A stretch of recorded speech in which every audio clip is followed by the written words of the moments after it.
You sort of what were we talking about before that? It's the Harold Bloom and the The mythos, the sort of yeah, the myth as a mythos over collective dream. logos. Um,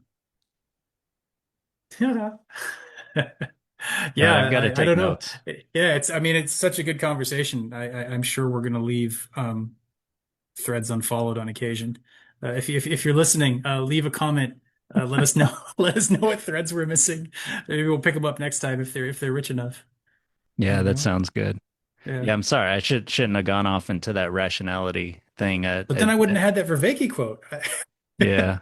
I really That like that quote. I needed that. I needed to hear that. Yeah, when I heard that recently, that helped, that fulfilled, that put a necessary piece in place for me to understand rationality. Because you and I have both talked about this, how you kind of need rationality, but yeah, this idea of this strict logic, this I don't know, it's just it doesn't work, and it almost does harm in at least small ways and maybe huge ways too.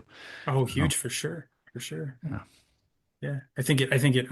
I would say that logic is when when when when the whole world has to be logical, um the ultimate outcome of that is like extreme fascism because the world is not logical.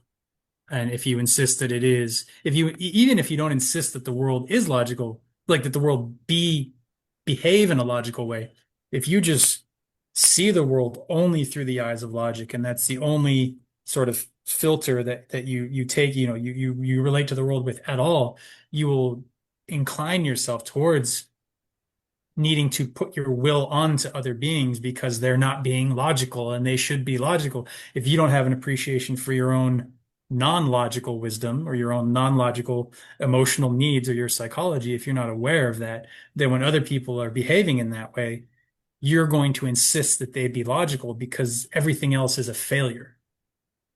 And then people get that's you either accept illogical behavior um or you don't. And if you don't, then you have to stop it. And then you're trying to stop people from doing what's natural to them and not for their own benefit either, but just so you get to have the world behave the way you want it to. And we're in Italy in the 40s with the trains running on time and everybody too afraid to say anything about how unhappy they are.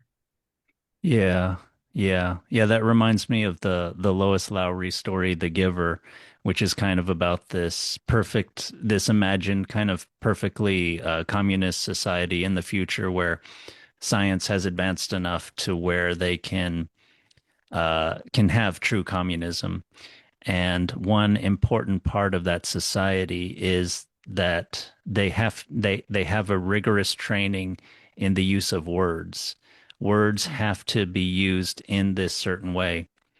We could interestingly like contrast this with 1984 and how their words are inherently contradictory and things. But anyway, Hmm. um, yeah, and there's a kid that's a little dull in the story, and he repeatedly uses a word in the wrong way, and he ends up being beaten because it's extremely important to use the words in the right way. So everybody is always I don't know what the exact reason, but it's basically so that everything functions in society from your speech to others' behaviors to others' understanding of you. Everything is lucid, everything is clear. There's no ambiguity, which I forgot what thinker it was, but some thinker pointed out, I think, that totalitarian societies are characterized by lack of ambiguity, I think, and of course that's related to purity. Uh yeah, but yeah, that's all I wanted to say is just Oh, okay, I wasn't. this I was just totalitarian, this yeah. ultimately logical, yeah, this narrowly applied, always applied logic is just it just flies in the face of nature, right? I mean, you can't even tell jokes, right? You can't even do double entendres or anything. So many things that are very useful for human flourishing, for social relations, for group dynamics, for personal happiness, you have to throw those out the window because those do not serve the narrow purpose that the the totalitarian fascist ruler has bestowed, or I don't know what the right verb is, but has uh has put down for everybody to follow no matter what.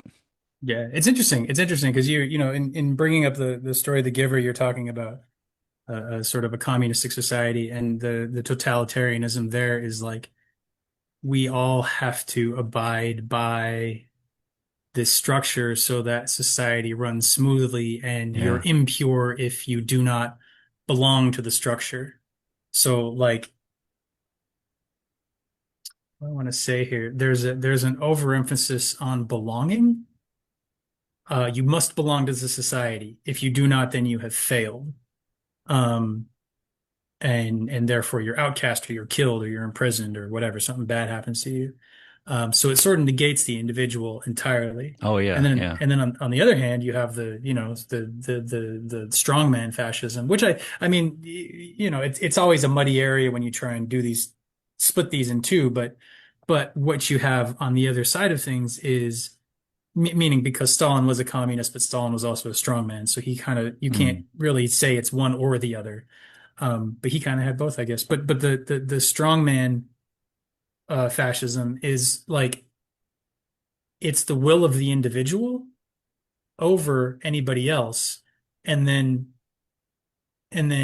so it's sort of emphasizing the individual over the group, and then the strongman, the dictator, becomes sort of the place that everybody projects their individuality onto. Oh, he'll take mm, care of it. If we just do what he says, if we just act as limbs of this person, then so it's all about like the will of the person. He will decide, he will do the thing. That's what we follow. Um, I wish the world would behave in such a way that it did everything I wanted it to, but I'm mm. not strong enough. We need a super individual whose will be that strong, and then we'll all enact that together.